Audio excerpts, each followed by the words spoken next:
Un saludo para los estudiantes de la maestría de la Universidad Univo de San Miguel. Estamos en la cátedra de poder diseñar el proyecto o anteproyecto de investigación de los temas que ustedes han escogido para poder optar al grado de maestros. En todas las sesiones anteriores hemos tirado un trazo de cada uno de los capítulos que comprenderá ese anteproyecto. Y cuando iniciamos en la primera interacción que tuvimos en el grupo, comenzamos a hablar del tema del planteamiento del problema. Pero se les explicó de que para poder elaborar ese primer capítulo del planteamiento del problema, es necesario hacer una historia especializada sobre el tema que están investigando, ya sea el concepto, institución o figura jurídica que están investigando. ¿Por qué es importante hacer una historia para poder elaborar el primer capítulo? Porque pues obviamente nos va a dar las bases para poder plantear adecuadamente un problema. Yo les dije que es importante dividir la historia en 4 momentos. El primer gran momento es la Edad Antigua. El segundo momento es la Edad Media. El tercer momento es la Edad Moderna o Contemporánea. Y el último momento es cómo esas figuras han sido asumidas en toda Latinoamérica y especialmente en nuestro país, El Salvador. Y las diferentes problemáticas que se han ido dando en cada momento histórico con relación al tema que se está investigando. Pero en el primer momento que se habla de la Edad Antigua, por ejemplo, es importante ver cómo esa figura jurídica se miraba con los babilonios, los medos persas, los egipcios, los romanos, los griegos, cómo ellos visualizaban el tema o la figura jurídica o la institución que ustedes están investigando. ¿Qué problemáticas tenían ellos en esa época? Puede darse el caso que el tema que ustedes están investigando no tenga raíces en la Edad Antigua. Y por lo tanto, si ustedes hacen una incursión en esa fase histórica, simplemente pues tendrán que manifestar de que en esa época pues no se tienen vestigios de esa figura jurídica y por lo tanto pues no hay necesidad de ahondar sobre esa situación. En el segundo momento es en la Edad Media, que obviamente es con la caída del Imperio Romano y el surgimiento de la Edad Media. En la Edad Media obviamente hay facetas bien importantes como el código canónico, ¿verdad? O lo que pudiera hacerse, todas las codificaciones que se dieron en esa época, el surgimiento prácticamente como instituciones, derechos sustantivos que ya traían sus vestigios desde la época del derecho romano. Pero la Edad Media es bien importante analizarlo, como fue el comportamiento de la institución o el tema que ustedes están investigando. E igual, ¿verdad? Podría darse el caso que tampoco ni en la Edad Antigua ni en la Edad Media se habló de ese tema y por lo tanto pues hay que simplemente soslayar y hacer ver de que no se encuentran vestigios al respecto y no meterse a hablar más de lo que no se tiene de ese momento histórico. Luego es bien importante ver lo que se conoce como la Edad Contemporánea o Moderna. Esta surge con la caída de la Edad Media y el surgimiento del capitalismo. Se tiene que inició el capitalismo con la Revolución Francesa.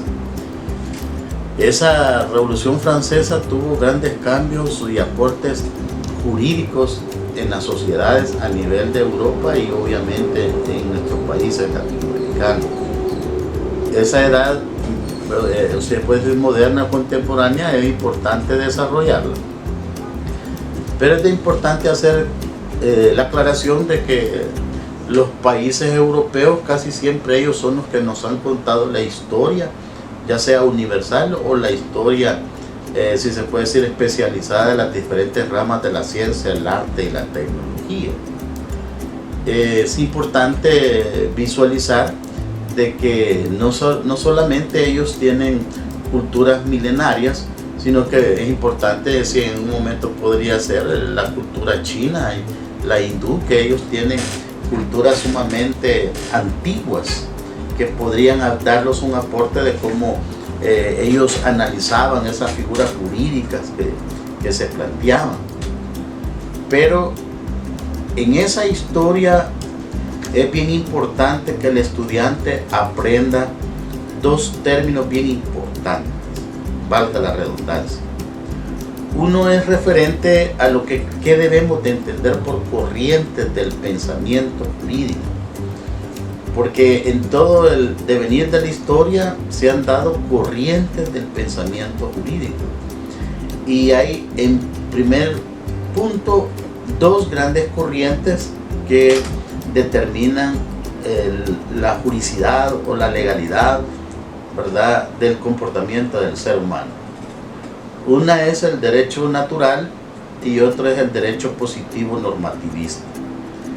El derecho natural pues es el derecho consuetudinario, de las costumbres, donde prácticamente las leyes no estaban codificadas.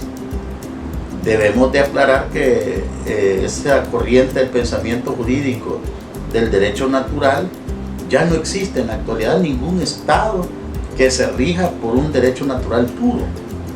Entonces quedamos con el derecho positivo normativista, que es prácticamente la creación del derecho positivo, las normas, los códigos, las leyes. Pero esta corriente del pensamiento jurídico en la actualidad se ha ido subdividiendo en otras formas. Las otras formas, pues podríamos decir que hay un derecho positivo fundamentalista y hay un derecho positivo atenuado o conocido como justnaturalismo. Obviamente el justnaturalismo pues desde la época de los griegos ya existía, pero sí tiene un énfasis que es importante retomarlos. Cuando nosotros hablamos del derecho positivo fundamentalista, las reglas de interpretación, las reglas de los tratadistas que asumen esa corriente del pensamiento son muy literalistas. O sea, sus interpretaciones son literales, y en una norma donde no existe una regulación o existe un vacío o una laguna, pues el juzgador no puede ir más allá de lo que la norma ha establecido. Y es lo que en la práctica nosotros escuchamos en los corrillos judiciales, que los jueces se vuelven la boca de la ley, o alguna crítica que a veces se plantea de que los normativistas simplemente aplican un silogismo de una premisa mayor, una premisa menor y obviamente la parte conclusiva de un hecho determinado. Pero ese simplismo muchas veces es rebasado por la realidad, que muchas veces no está regulado en una norma y hay un vacío y una laguna. Los romanos planteaban que no siempre lo legal es lo justo, y muchas veces los operadores del sistema nos vamos a encontrar con momentos oscuros de una norma que no se entiende. Y entonces ahí viene la segunda corriente que se subdividió, el derecho positivo normativista, que es el que conocemos como el justnaturalismo. El justnaturalismo o derecho atenuado, o sea, corriente del pensamiento del derecho atenuado, esta corriente prácticamente permite que frente a una laguna, un vacío legal, se pueda hacer una interpretación extensiva o analógica, o pueda realizarse una integración de las normas jurídicas. Estas corrientes tienen tratadistas específicos, tienen normas específicas que caracterizan esa corriente. Y eso, ¿por qué es importante analizarlo en el devenir de la historia, porque obviamente cuando un jurista o un investigador está utilizando un texto, tiene que tener claro qué corriente del pensamiento jurídico es el tratadista que está utilizando y en qué momento histórico podría ubicarse ese tratadista. Porque en el derecho, pues obviamente tendríamos que visualizar qué concepto tenía, por ejemplo, Sócrates, Aristóteles, Platón, qué concepto tenían de ley, ¿verdad? Podríamos ver en el devenir qué concepto tenía ya en la Edad Media Kant, Hegel, hasta llegar en la época moderna, que es Kelsen, el máximo representante de la teoría del derecho positivo, ¿verdad? Fundamentalista. Ahora bien, esas dos corrientes siempre como que se ha querido hacer una gran división entre una y la otra. Y el mismo Kelsen pues ha hecho una simbiosis entre el derecho positivo normativista y el justnaturalismo. Y en ese sentido pues nosotros como juristas o como investigadores debemos de buscar tratadistas que pertenecen a una u otra corriente, pero también saber ubicar en cuál corriente del pensamiento jurídico se encuentra el tratadista que usted va a utilizar en una investigación. ¿Qué debemos de entender por corrientes del pensamiento jurídico en la actualidad?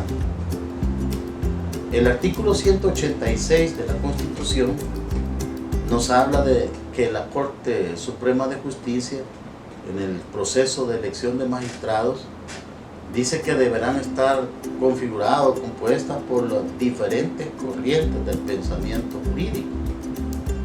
Eso es bien importante tenerlo claro, porque no es lo mismo una corriente del pensamiento político partidarista que una corriente del pensamiento jurídico.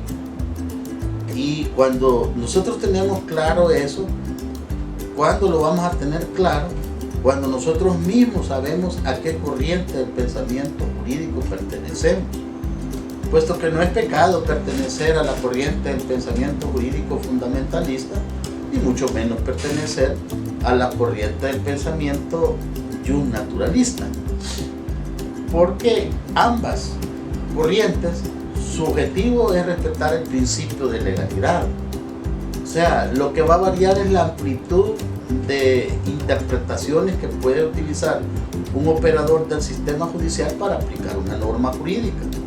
Y en ese sentido, pues si hablamos de positivismo normativista, pues los métodos de interpretación se reducen, ¿verdad?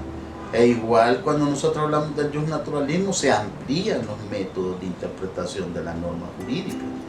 Entonces, nosotros en la actualidad en nuestros sistemas jurídicos, como puede ser la Corte Suprema de Justicia, fiscalías que intervienen en todos los operadores del sistema judicial, y a veces los estudiantes, abogados, jueces, fiscales, no tienen claro qué es una corriente del pensamiento jurídico, ni a qué corriente del pensamiento jurídico pertenecen ellos en lo individual. Y eso pues genera grandes problemas en la práctica forense, porque vamos a encontrar Cortes Supremas de Justicia prácticamente partidaristas y que sus resoluciones vienen a ser guiadas por una corriente del pensamiento político partidista y no una corriente del pensamiento jurídico. O sea que cuando hablamos de una corriente del pensamiento jurídico es como militar en una religión, ¿verdad? Si dice que es católico, obviamente tiene que seguir todos los lineamientos de la doctrina católica. Si dice que es protestante, igual. Si dice que es comunista, igual tiene que tener fundamento en tratadistas o expositores que van a argumentar esa corriente. Entonces, este tema pues es importante que lo manejen ustedes en el marco histórico, porque esto les permite a ustedes ser un jurista investigativo, acucioso, y que no solamente va a citar un tratadista porque encontró ese libro y habla bien bonito, ¿no? Tenemos que contextualizarlo en la Constitución, en las leyes secundarias, en los tratados internacionales y ubicar claramente esas corrientes del pensamiento jurídico. Por ejemplo, en el Código Civil, la corriente del pensamiento jurídico fundamentalista la encontramos en el artículo en el artículo 19 del Código Civil. Y la corriente del pensamiento jurídico justnaturalista o la atenuada la encontramos en el artículo 24 del Código Civil. Y asimismo, cuando nosotros vamos al Código Penal, vamos a encontrar que el artículo 4 del Código Penal nos está representando una corriente del pensamiento jurídico. E igual cuando agarramos el Código Procesal Civil y Mercantil y revisamos el artículo 20 y 19 del Código Procesal Civil y Mercantil, la corriente del pensamiento jurídico que milita ese código es el justnaturalismo. ¿Por qué? Porque le permite integrar normas jurídicas. En ese sentido, si usted ha hecho un buen marco histórico especializado sobre el tema que usted está investigando, entonces podemos ingresar a construir nuestro primer capítulo que se refiere al planteamiento del problema.